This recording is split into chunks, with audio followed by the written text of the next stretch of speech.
Il y a de cela 3 semaines, il avait promis d'améliorer leurs conditions de travail pour accroître leur productivité. Le capitaine Ibrahim Traoré tient sa promesse. Les travaux d'aménagement du site maraîcher de la coopérative féminine du village de Zongo ont débuté. Le directeur de cabinet du président du Faso était au constat. À l'occasion de la 33e journée mondiale de l'eau, le ministre Roger Barrot a procédé au lancement officiel des activités de la police de l'eau, un outil essentiel pour prévenir et réprimer les infractions liées à la gestion de l'eau dans un contexte où cette ressource précieuse est menacée par l'action de l'homme et les changements climatiques. Voici pour le sommaire. Bonsoir mesdames et messieurs. Merci pour votre fidélité. Je vous disais à l'instant, c'était lors d'une visite inopinée le 6 mars dernier aux maraîchères de la coopérative féminine du village de Zongo à l'occasion de la Journée internationale des droits de la femme. Le président du Faso leur avait promis d'aménager leur site pour favoriser leurs conditions de travail. 3 semaines après, les travaux ont effectivement débuté. Hier, vendredi 28 mars, le directeur de cabinet du chef de l'État était sur les lieux pour s'imprégner de l'état d'avancement des travaux. Abdourazak Traoré. Des paroles aux actes. 3 semaines après la visite surprise du président du Faso aux maraîchères de Zongo, les travaux battent leur plein. Ici, pas de grosses machines, mais des hommes à la tâche, houent et pellent la main pour transformer ce périmètre en un véritable espace agricole. 2 forages à haut débit déjà réalisés, des bassins d'irrigation en construction et une clôture en cours d'achèvement. Le projet prend forme sous les yeux des bénéficiaires. Jour avant la journée de commémoration des droits de la femme, son Excellence le président du Faso était ici. Suite à cette visite auprès des femmes, elles ont émis quelques difficultés auxquelles elles font face. Donc immédiatement, dans les jours qui ont suivi, nous avons pu faire la réalisation de forages. Je pense que nous sommes arrêtés à côté d'une de ces réalisations. Il y en a un autre et nous avons pu avoir un débit conséquent pour leur permettre en tout cas de produire en continu. À cela, notre visite aujourd'hui s'inscrit dans le cadre de voir comment nous allons trouver des solutions pour garantir ces cultures qu'elles réalisent. Donc il a été question de réaliser une clôture, voilà, sur l'ensemble du périmètre où les femmes travaillent et aussi de voir quel réseau nous pouvons mettre pour créer de la proximité en ce qui concerne cette corvée eau qu'il y a pour l'arrosage en fait des plants. Je pense que c'est bien sûr dans cette vision de toujours soutenir ce côté endogène de nos cultures, de soutenir les Burkinabés, quel que soit l'endroit où ils se trouvent, ceux qui ont la volonté de vivre digne. Dans les champs, la satisfaction est palpable. Élise Ouedraogo, présidente de la coopérative, exprime la reconnaissance des productrices. Nous sommes très contentes du président du Faso car il a tenu sa promesse. Nos doléances ont reçu un écho favorable. Il a réalisé des forages pour nous et aménagé le bas-fond. Maintenant, nous pouvons bien travailler et augmenter nos rendements. Même son de cloche du côté des autorités locales. Pour Siméon Kafando, président du conseil villageois de développement, ces infrastructures sont une bénédiction pour toute la communauté. D'ici fin avril, les 3,75 hectares aménagés, le château d'eau et les pistes d'accès seront entièrement livrés. Un nouveau souffle pour les femmes de Zongo, désormais assurées de cultiver en toute sérénité. Et comme vous venez de l'entendre, parmi les travaux à réaliser au profit de ces productrices, il y a la construction de 2 forages à haut débit. La disponibilité de l'eau est donc indispensable pour leurs activités.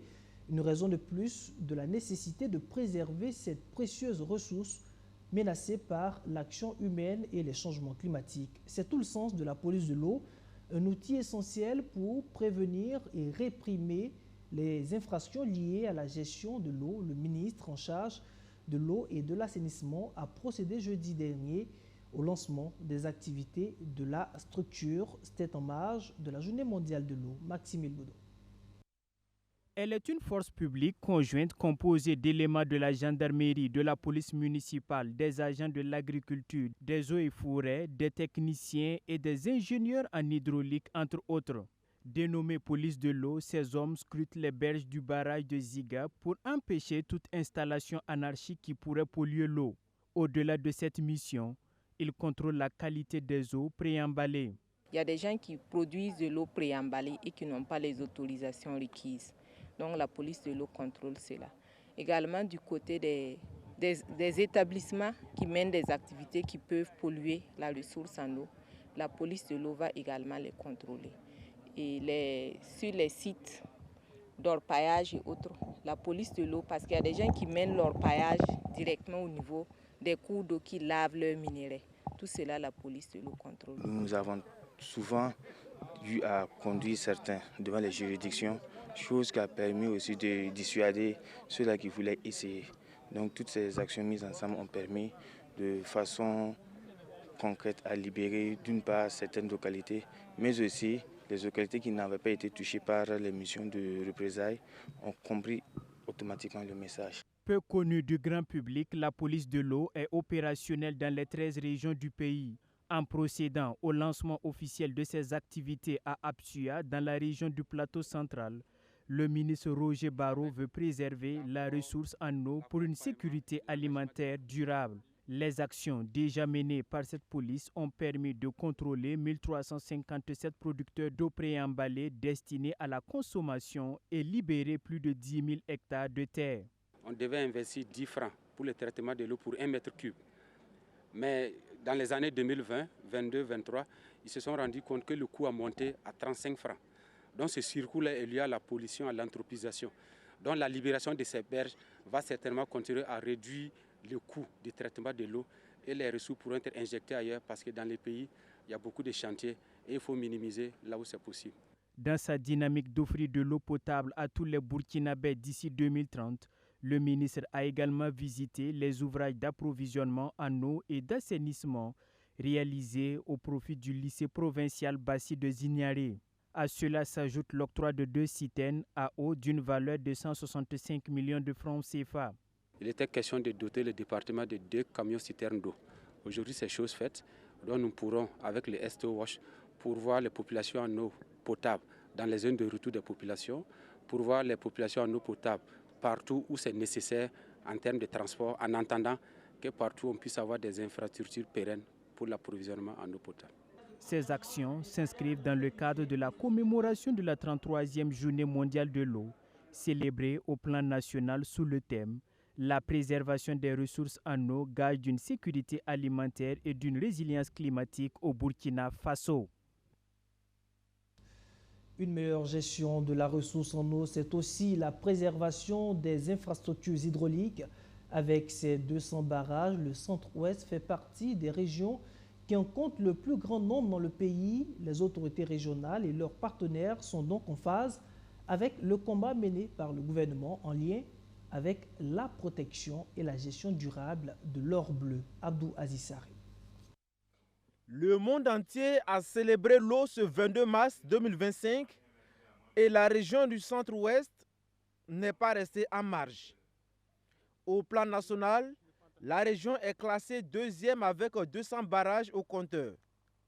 Alors, cette journée dédiée à l'eau est plus qu'importante pour la région et c'est le gouverneur par intérim lui-même qui donne le ton des activités à travers cette cérémonie symbolique. Le message que moi j'ai à donner aux populations, c'est que la ressource en eau se raréfie. Et compte tenu de son importance dans la vie de l'homme, il va falloir que nous menons des activités et des actions qui vont être en lien avec sa protection. Les réflexions au cours de cette journée devront permettre alors de prendre des mesures préventives pour mieux gérer l'eau dans la localité. C'est pourquoi l'ONG IRC est ici représentée pour soutenir et accompagner les actions de la région en termes de mobilisation des ressources en eau. Par rapport au thème de cette journée mondiale qui porte sur la préservation des ressources en eau, je pense que c'est un enjeu important, en ce sens que si la ressource n'est pas protégée, nous ne pourrons pas la mobiliser pour l'alimentation en eau potable des populations. Donc c'est ce lien-là que nous avons tenté de faire. Et dans ce sens-là, nous avons donc pu apporter notre contribution à la direction régionale de l'eau et de l'assainissement de l'environnement du Centre-Ouest à travers les manifestations qui se déroulent pendant ces 2 jours. Au programme des activités, il y a aussi cette foire d'exposition où différents acteurs présentent au gouverneur leur savoir-faire en matière de gestion intégrée des ressources en eau. Voilà, j'invite la population à une participation pleine et assurée aux différentes activités qui ont été programmées et d'échanger en toute courtoisie mais sans tabou afin que tous les problèmes réels relativement à la gestion de l'eau puissent être exposés, discutés afin que des recommandations fortes puissent être formulées. À l'occasion de cette journée, un panel est organisé sur la thématique de la préservation des ressources en eau, gage d'une sécurité alimentaire et d'une résilience climatique au Burkina Faso.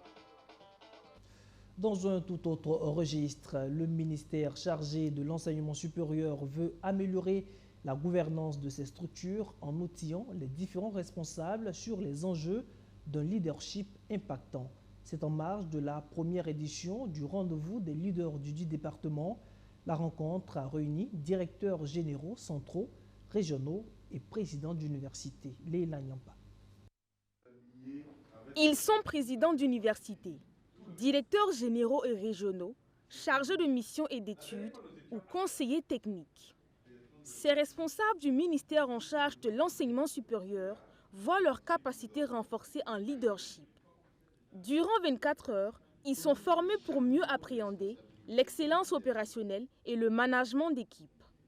De façon simple, vous savez, toutes les organisations, toutes les structures ont besoin d'un certain style de leadership, un certain management.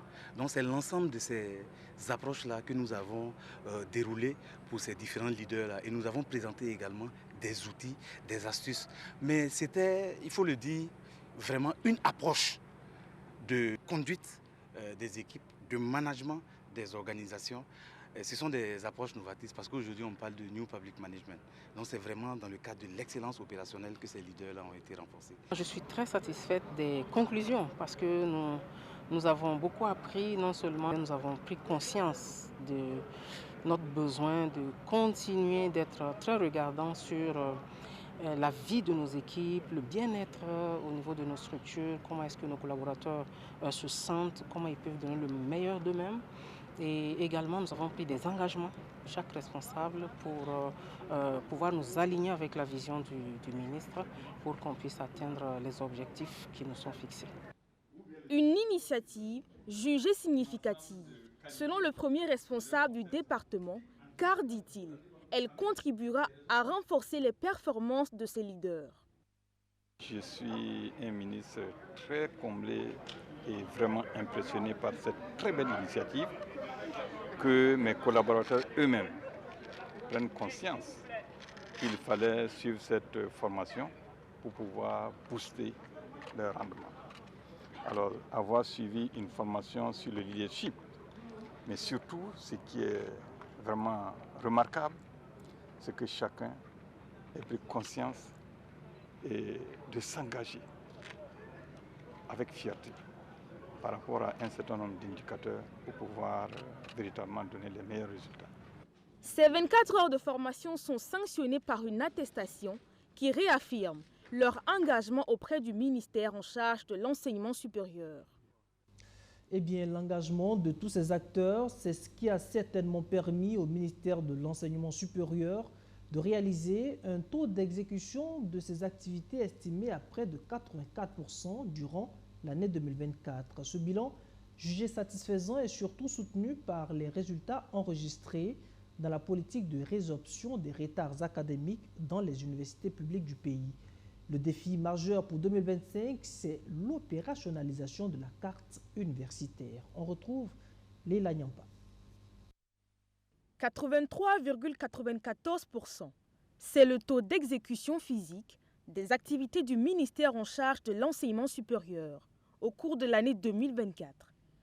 Un bilan fait par le ministre Adi Mathiombiano et ses collaborateurs À cette première session du conseil d'administration du secteur ministériel, du département de la recherche et de l'innovation.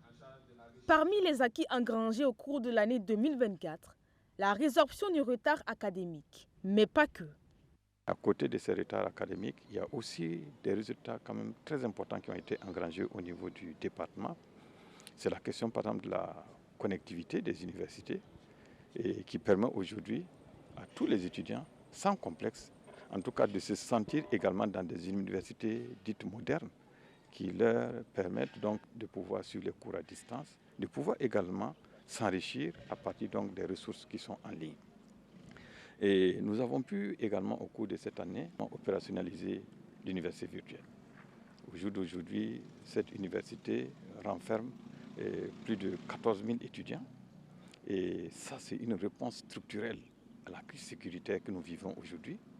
Ça veut dire que des enfants, des bacheliers qui sont dans des zones inaccessibles, qui ne peuvent pas arriver, en tout cas à Ouagadougou ou dans les grandes villes, sont en mesure de suivre les cours à partir de leur domicile. Donc pour nous, cela est une avancée très significative.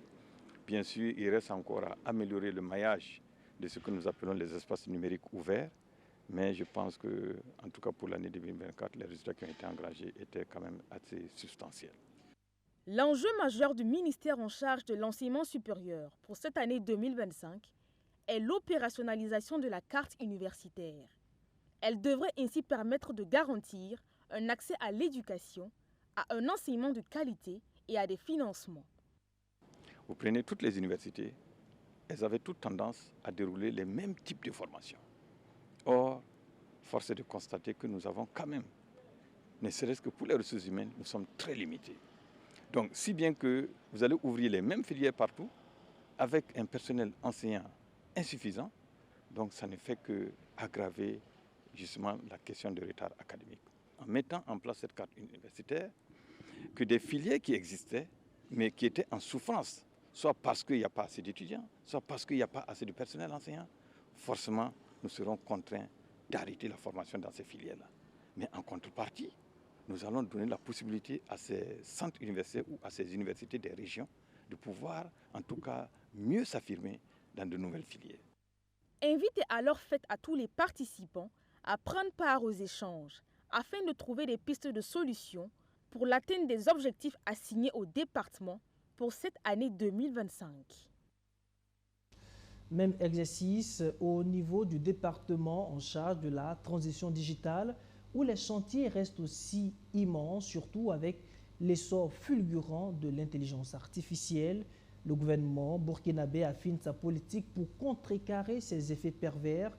C'est l'un des enjeux majeurs au cœur du CACEM 2025 du ministère dirigé par Aminata Zerbo. Cette rencontre était aussi l'occasion de faire le point des actions menées en 2024. Océane Daboni. Au cours de l'année 2024, plus de 90 localités ont bénéficié pour la première fois des services de communication électronique. En outre, 65 procédures administratives ont été dématérialisées. Ce sont là quelques-unes des activités menées par le ministère en charge de la transition digitale. Le taux d'exécution physique des activités planifiées l'année écoulée est estimé à 88,2% et le taux d'exécution financière à 69,89%. Ces chiffres sont présentés à la première session ordinaire du CACEM 2025 du département du Dr Aminata Zerbo. C'est un cadre d'échange qui réunit les acteurs clés afin de dresser le bilan de l'année écoulée et amorcer de nouvelles actions pour cette année. L'année 2024 a été riche en réalisations et les performances nous encouragent. Elles sont appréciables et nous reconfortent dans notre engagement à développer le numérique au profit de nos populations. Je vais rapidement citer quelques-unes de ces réalisations. Nous avons la poursuite de la réhabilitation du Résina afin de pouvoir réussir la transformation qui est en cours dans notre administration pour en faire une administration électronique plus efficace et plus accessible à nos populations. La construction des maisons du citoyen que nous avons démarré avec les études architecturales et également la mise en place du système de gestion. L'utilisation de l'intelligence artificielle a également été au centre de cette rencontre. Les hommes et femmes du numérique vont réfléchir ensemble aux enjeux de l'IA au Burkina Faso. Le thème choisi pour cette première session du CASEM porte sur les technologies émergentes, notamment sur le développement et l'intégration de l'intelligence artificielle. Ce thème a été choisi pour témoigner de notre engagement à accélérer le développement de l'intelligence artificielle et également son intégration dans les différents secteurs d'activité de notre pays, afin que cette intégration se fasse de façon harmonieuse et que cette révolution qui est en cours profite plus à nos secteurs d'activité et que nous puissions en minimiser les impacts négatifs. Pour cette année, le département du Dr Aminata Zerbo prévoit de poursuivre les différents chantiers en cours, à savoir la finalisation de la construction des mini-data centers et le rétablissement des réseaux de communication dans les zones libérées. C'est un élan qui arrive à point nommé, une semaine entière dédiée à l'assistance sociale au Burkina Faso dans un contexte où des milliers de déplacés internes attendent la solidarité du pays. Cette dynamique est portée par l'Association burkinabé des professionnels de l'assistance sociale. Elle offre un cadre à ses membres pour réfléchir sur leur engagement en période de crise. En marge de cette mobilisation, 1 million de francs CFA a été collecté pour soutenir les personnes vulnérables. Amadou Diko. Dans ce contexte de crise sécuritaire et humanitaire, les personnes déplacées internes ont besoin du soutien de tous les Burkinabés. C'est l'association burkinabé des professionnels de l'assistance sociale, ABEPAS, qui le dit à l'occasion de la première édition de la semaine de l'assistance sociale. Une tribune à travers laquelle les travailleurs sociaux réfléchissent sur des stratégies endogènes à même de répondre aux défis humanitaires et sécuritaires en temps de crise. Il faut dire qu'avant même le contexte humanitaire et sécuritaire que le Burkina vit actuellement, beaucoup de personnes n'arrivent pas à se retrouver dans leur environnement propre, mais avec le contexte, cette situation s'est encore aggravée, d'où donc la nécessité vraiment qu'on redouble d'efforts afin donc d'apporter le besoin, de ces personnes-là. Pour joindre l'acte à la parole, l'ABEPAS mobilise 1 million de francs CFA au profit des déplacés internes. La semaine de l'assistance sociale, c'est aussi la reconnaissance aux travailleurs sociaux engagés pour la prise en charge des déplacés en détresse. Un mérite reconnu avec ces attestations. C'est davantage se sacrifier pour que les personnes qui sont dans le besoin, les personnes qui sont en détresse puissent vraiment avoir une prise en charge adéquate et que puissent retrouver leur famille dans la paix et dans la joie. Donc le message est que l'ABEPAS, on encourage l'ABEPAS à continuer dans ce sens pour pouvoir apporter des solutions idoines à ces personnes qui sont dans le besoin. Bon, mon message, c'est surtout un message de cohésion, un message de solidarité, et puis un message de, je dis cohésion, solidarité, et puis bon, c'est un peu ça, c'est-à-dire valoriser un peu plus la profession. C'était surtout mon message. La semaine de l'assistance sociale se tient du 22 au 29 mars 2025. Elle est organisée en marge de la Journée mondiale du travail social, célébrée le 18 mars dernier.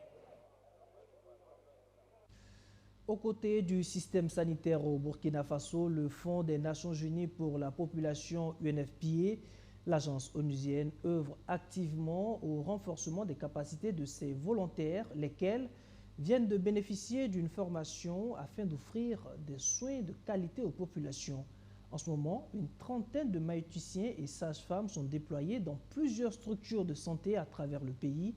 Avant le début de leur mission, ils se réunissent pour une séance d'orientation. afin d'être pleinement préparés à mieux faire face à leurs responsabilités. Océane Daboni. Une trentaine de maïoticiens et de sages-femmes réunis dans cette salle à Lumbila. Désignés volontaires des Nations Unies, ces hommes et femmes en blouse rose sont appelés à assurer des services de santé maternelle de qualité dans plusieurs régions du Burkina Faso. Cette initiative est portée par l'UNFPA qui entend doter ses volontaires des compétences nécessaires pour faciliter leur mission. Nous sommes dans cette dynamique, n'est-ce pas, de réouverture des formations sanitaires sur le terrain. Et donc c'est ainsi que l'UNFPA, avec le programme des Nations Unies pour les volontaires, donc on a envisagé ce dispositif d'accompagnement institutionnel, aussi bien aux directions régionales qu'aux districts sanitaires, qu'aux formations sanitaires, à travers le déploiement de 30 sages-femmes et maïoticiens pour vraiment renforcer les capacités des acteurs sur le terrain à offrir, je veux dire, l'offre de services de santé intégrés. Pour le ministre chargé de la Santé, cette volonté vient renforcer les besoins du gouvernement burkinabé dans les formations sanitaires. Par l'intermédiaire de son représentant, il invite ces acteurs de la santé à faire preuve de dynamisme et d'ardeur dans le travail. L'initiative de l'UNFPA visant à déployer 30 sages-femmes et maïoticiens humanitaires constitue une réponse concrète et salutaire. Ces professionnels joueront un rôle clé en fournissant des soins obstétricaux et néonataux d'urgence, en accompagnant les femmes et les jeunes filles dans l'accès aux services de santé reproductive et en contribuant au redéploiement efficace des services de santé dans les zones de retour. Donc, aux sages-femmes et maïoticiens VNU, donc je salue votre engagement et vous encourage à faire preuve de courage et de dévouement dans l'exercice de vos fonctions. Ces volontaires des Nations Unies ont été désignés pour une mission d'1 an. Ils sont déployés depuis le 17 mars dernier dans 6 régions du pays, à savoir le centre-est, le Sahel, le nord, l'est, le centre-nord et la boucle du Moun. Le temps passe, mais certaines pratiques persistent malgré les efforts de lutte. Il s'agit notamment de l'excision, le mariage précoce et les autres formes de violence faites aux enfants. Face à la situation, les acteurs ne baissent pas les bras. L'ONG Children Believe et ses partenaires ont récemment obtenu un nouvel engagement communautaire contre ces pratiques néfastes à Kupela. Dans le Kouritenga, les acteurs ont fait une déclaration publique. Arsène Konita. D'après l'enquête démographique et de santé de 2021, la prévalence de l'excision chez les filles âgées de 0 à 14 ans s'établit à 9%. Quant au mariage des enfants, sa prévalence reste encore relativement élevée malgré les efforts déployés. Le pourcentage de filles mariées avant 18 ans varie de 65,1% chez les femmes sans instruction à 12% chez celles ayant au moins atteint le niveau post-primaire. Des statistiques que l'ONG Children Believe et ses partenaires cherchent à réduire par une série d'actions, dont cette grande déclaration publique en faveur de l'abandon de l'excision et des autres formes de violence faites aux enfants au Burkina Faso. Les autorités coutumières et religieuses ont tour à tour exprimé leur rejet de ces pratiques. Que Dieu fortifie tous ceux qui mènent ce combat. À partir d'aujourd'hui, nous sommes avec eux pour lutter contre l'excision et le mariage précoce des jeunes filles. Nous, leaders de l'Église protestante, nous engageons à mettre fin à ces pratiques qui nuisent la vie des filles pour une vie familiale paisible. Pour les femmes et les filles, cette reconnaissance est immense. Elles souhaitent également contribuer à leur niveau au respect de ces engagements. Nous exprimons notre gratitude envers Sibi et ses partenaires pour leur contribution inestimable. Nous sommes tous conscients que ces pratiques néfastes affectent énormément et de façon négative la vie des jeunes. Et une jeunesse l'ONG Children Believe, l'objectif est de bâtir un consensus social autour de l'abandon des pratiques néfastes. Mais au-delà des discours, elle entend œuvrer pour la mise en place d'actions concrètes afin de réduire les chiffres. Nous travaillons, en fait, nous sommes dans la localisation et nous avons des partenaires de mise en œuvre qui aussi travaillent avec des communautés, comme vous l'avez vu. Tous les acteurs qui ont témoigné, donc on fait comprendre qu'ils travaillent déjà en partenariat avec Children Believe et avec ASAF et que ça c'est une déclaration, mais donc des actions vont se poursuivre. Avec le partenaire, nous allons nous assurer que les engagements qu'ils ont pris ici donc, seront effectivement mis en œuvre. Cette grande déclaration publique en faveur de l'abandon de l'excision et des autres formes de violence faites aux enfants s'inscrit dans le cadre du projet ZEMC. Ce projet, financé par l'UNICEF, est mis en œuvre dans 3 régions, l'Est, le Centre-Est et les Cascades. Environ 400 villages ont été concernés par les diverses activités. Voilà, c'est ici qu'on s'arrête pour aujourd'hui. Merci de nous avoir suivis. Bonne suite de programmes sur notre chaîne et excellent week-end à toutes et à tous. Bonsoir.